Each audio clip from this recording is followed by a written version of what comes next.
Quick thing before we start, there's a video version of this episode on YouTube. It involves me sitting in a chair in a robe, but we also animated the whole thing, cartoon, the historical scenes. So if you'd rather watch a woman get interrogated by a teenager in a 1970s department store than just hear about it, YouTube, Awkward Pillow Talk, links in the description. All right, here we go. So a woman walks into Macy's to buy a back massager. That's it. That's the crime. Her name was Dell Williams. This is the 1970s.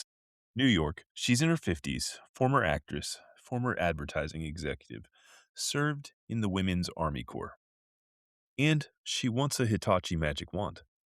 Now, the magic wand is sold as a personal massager. That's what's on the box. That's the department it's in. Sore shoulders, stiff neck. It's an appliance. And a teenage boy working the sales floor stops her before the register and asks her, out loud, in front of people, what she wants it for. A woman in her 50s who served in the Army made to explain herself to a kid with a name tag. So she leaves. And on the way out, she thinks, somebody should open a store where a woman can buy one of these without a teenager interrogating her about it. And in 1974, she did. Eve's Garden. First woman-owned, woman-run sex toy business in America. Started out of her apartment. Mail order. Which means the entire women's pleasure retail industry in this country traces back to one bad afternoon at a department store. And here's why I opened with that.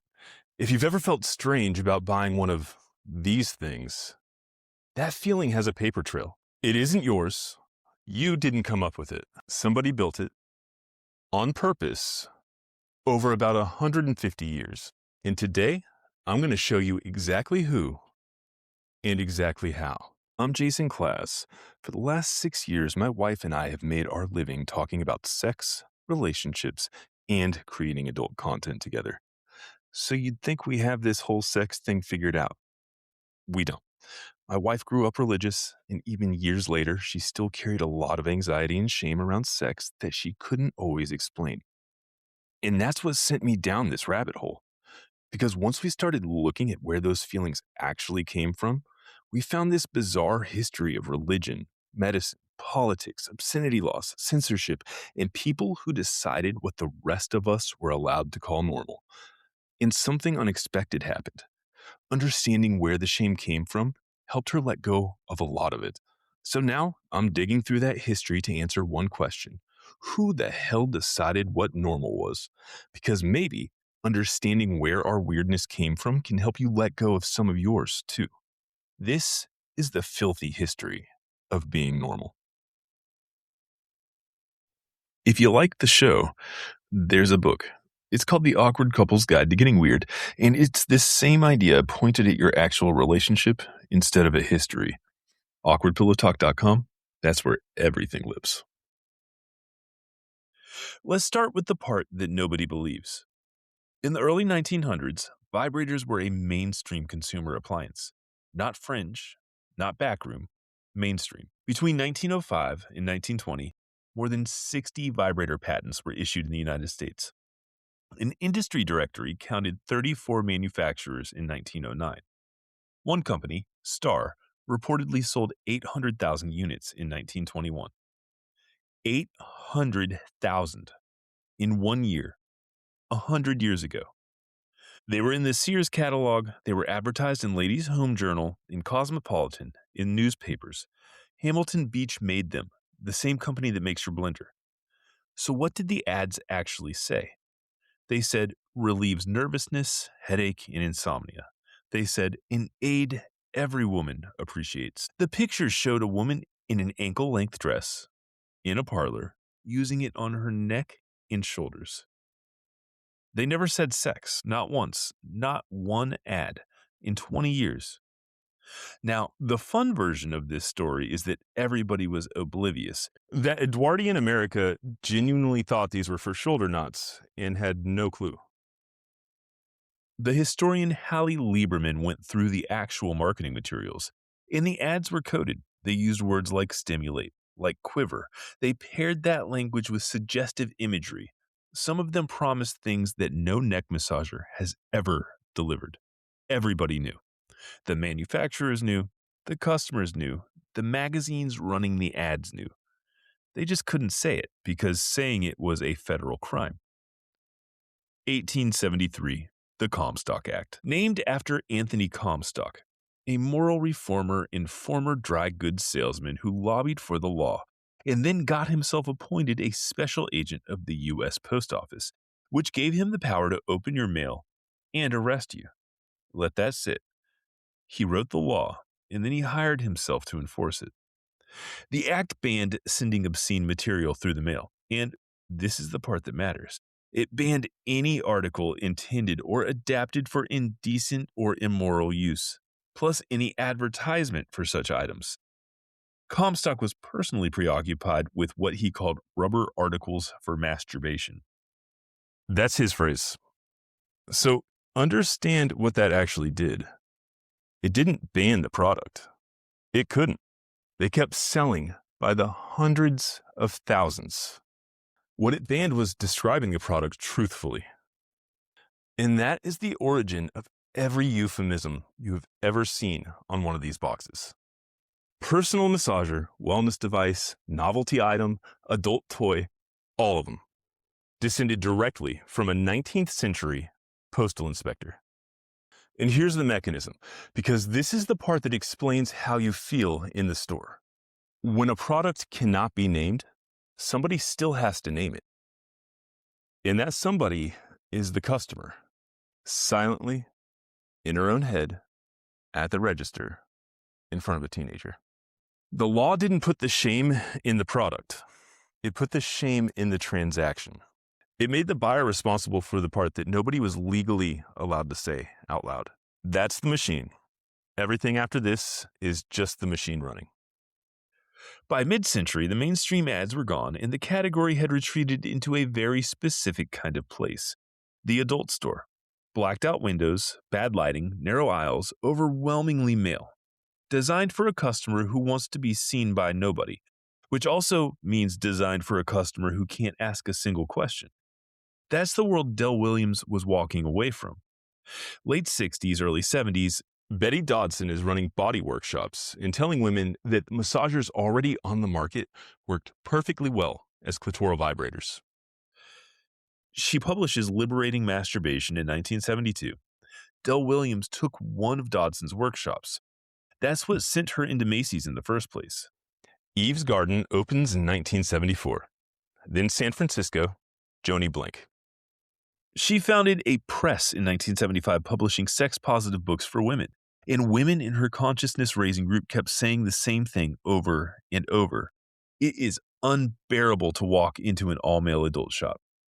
So in 1977, she opened Good Vibrations, and the company later described its own innovation like this. They invented the concept of the clean, well-lighted vibrator store. Clean, well-lighted. That was the pitch. That was the revolution. Think about what that tells you about the baseline. The competitive advantage was turning the lights on. Now you'd think it goes uphill from there. It does not. Texas Penal Code 43.23, passed in the 70s, makes it a crime to promote an obscene device, defined as one designed or marketed as useful primarily for the stimulation of human genital organs. And there's a subsection in there that I had to read 3 times. Possess 6 or more of them, and you are legally presumed to be promoting them.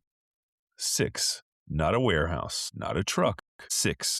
2003, Burleson, Texas. Joanne Webb, 43 years old, mother of 3, Baptist, former 5th grade teacher. She sold products at passion parties, which is basically Tupperware with a different inventory.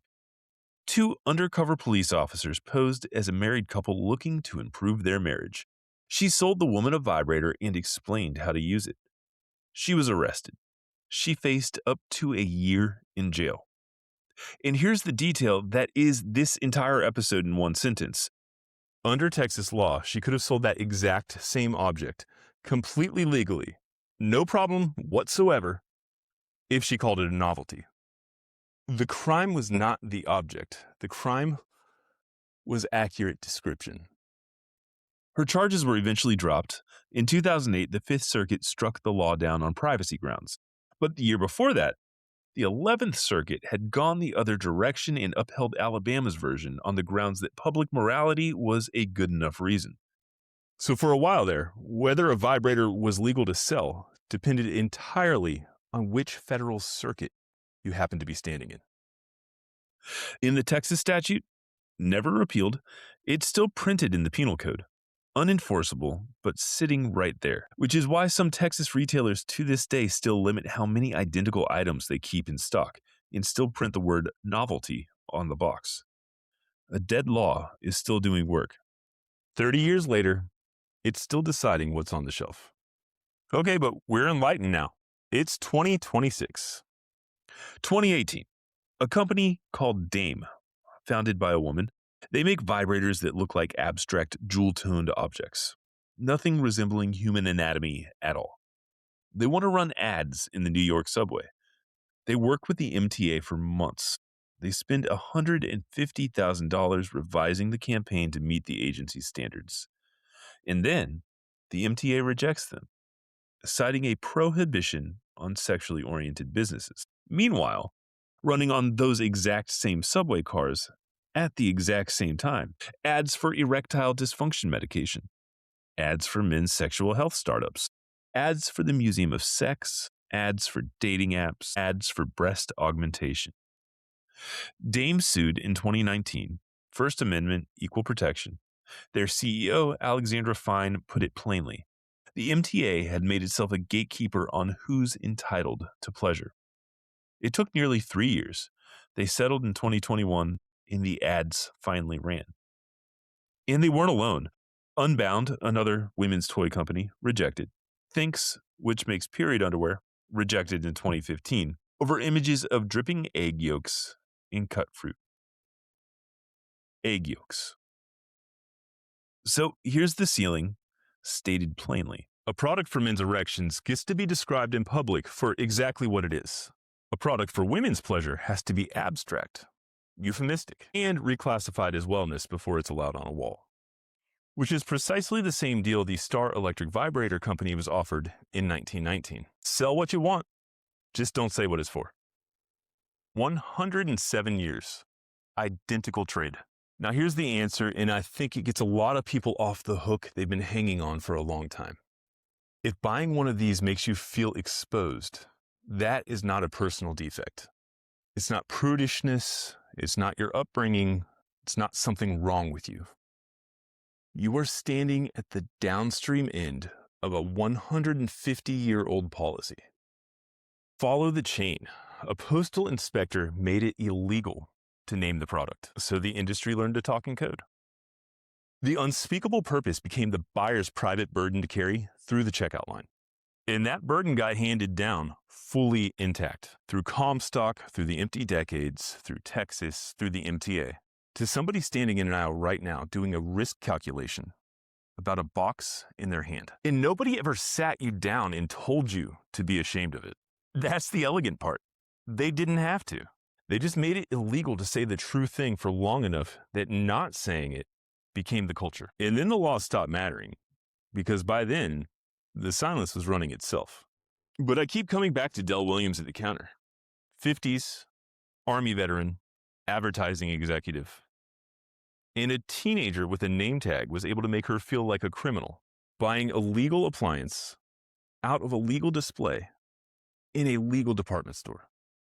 And she didn't argue with the feeling. She didn't try to talk herself out of it.